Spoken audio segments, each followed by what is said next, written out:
Imagine standing on the precipice of everything you've ever wanted. The lights are bright, the world is watching, and you feel like a god.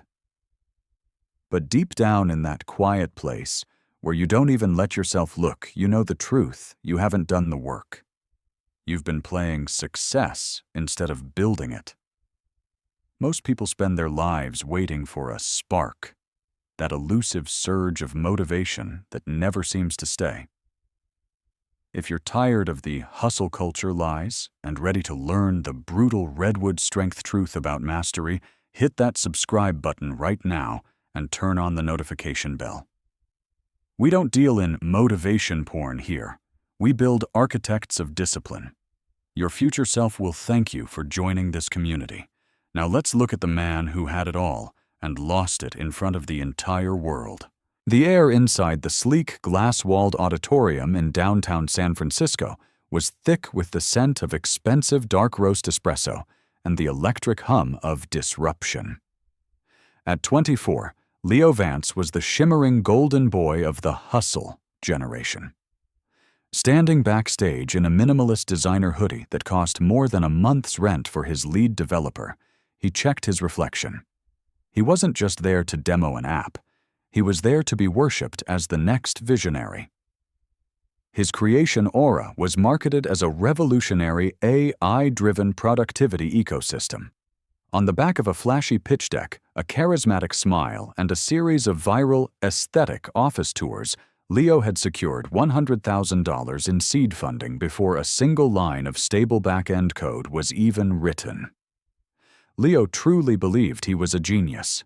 He spent his days in industrial chic coffee shops, networking, and posting photos of his triple-monitor setup to his 50,000 Instagram followers. He was intoxicated by day in the life of a CEO videos, convinced that the aesthetic of success was the same thing as success itself. Beneath the surface, Aura was a hollow skeleton. He had spent months agonizing over the exact hex code for the start button instead of stress testing the synchronization engine. Please welcome the founder of Aura, Leo Vance. The moderator announced. Leo stepped into the spotlight. The applause washed over him like a drug. Computers don't understand human flow. He began, his voice a melodic blend of confidence and vision. But Aura does. With a practiced theatrical flourish, he tapped his tablet to trigger the live synchronization demo on the massive 4K screen behind him. Then the universe decided to collect its debt. The screen didn't just flicker. It screamed. A jagged, blinding line of red error code, the digital equivalent of a flat line, tore across the interface. The audience gasped. Leo's hands began to shake. He tapped the screen with a frantic rhythm, but Aura was brain dead. Then came the killing blow. Because Leo had neglected the basic discipline of setting up a clean demo environment, his private laptop synced a notification to the giant screen for every high-profile investor to see. A YouTube recommendation titled, "How to Get Rich Without Working Hard." A ripple of mocking laughter started in the back and surged forward like a tidal wave. The silence that followed was worse. It was the sound of 100 wallets closing. A prominent venture capitalist in the front row stood up, fixed Leo with a look of pure pity, and walked out without a word. By midnight, Leo wasn't just a failure. He was a global punchline. Leo fled the neon lights of San Francisco, retreating to the muted gray skies of his parents' home in the UK. In the silence of his childhood bedroom, the truth emerged. Leo was a victim of productivity porn. He was addicted to the feeling of being busy.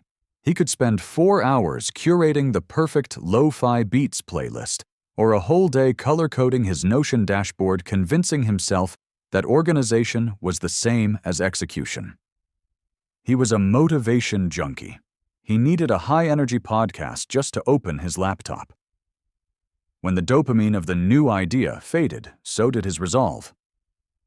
One evening, he overheard his mother whispering to his father, "He has so much potential, but he's just drifting."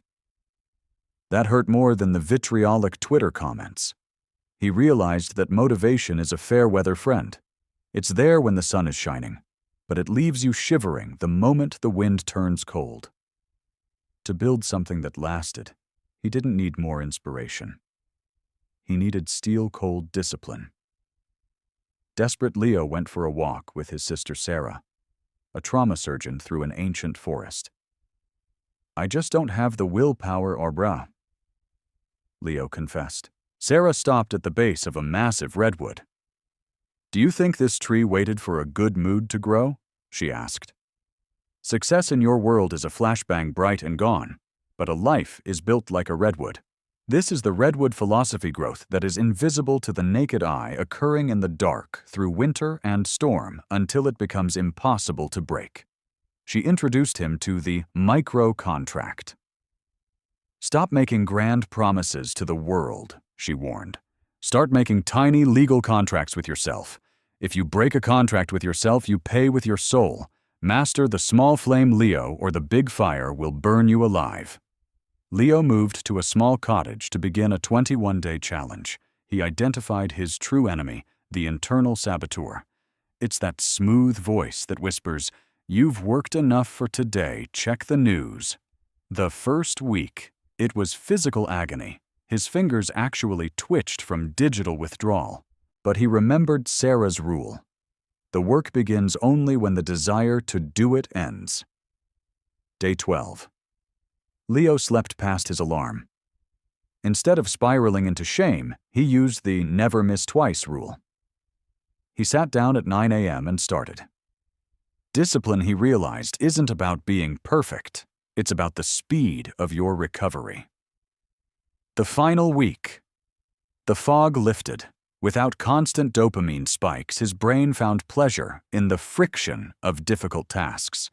He could code for 6 hours straight without looking at his phone. He no longer needed to feel motivated. He just needed to fulfill the contract. Leo stayed in the shadows for over a year. When he finally released Aura 2.0, there were no flashy launch parties. The code spoke for itself. It was lean, robust, and unbreakable. When an investor asked what changed, Leo didn't talk about AI or vision. He said, "I stopped trying to be famous, and I started trying to be consistent. Talent is the seed, but discipline is the water. The world is full of rotting seeds. I decided to grow." The camera fades out on Leo, but it fades in on you.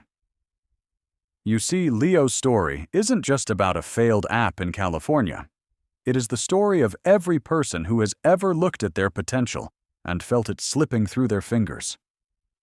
We often think that the heroes of our world are fueled by an endless fire of passion, but the truth is much quieter. The heroes are simply the people who showed up on the days they felt like quitting. Leo learned that the aura he was looking for didn't come from a screen. It came from the quiet, boring, repetitive act of doing exactly what he said he would do. So, as you stand at the crossroads of your own life today, I am not asking for a revolution. I am not asking you to change everything tonight. I am asking you for one brick. First, identify. Find that one thing. That one task you have been waiting for the mood to do. It's sitting there, waiting for you to be brave. Second, commit. Give it 2 minutes today. Just 2. Open the book. Write 1 sentence. Lace up your shoes. The hardest part of the climb isn't the summit. It's the transition from standing still to taking that first step. Finally, the no-phone zone. For the first 30 minutes after you wake up tomorrow, do not touch your device.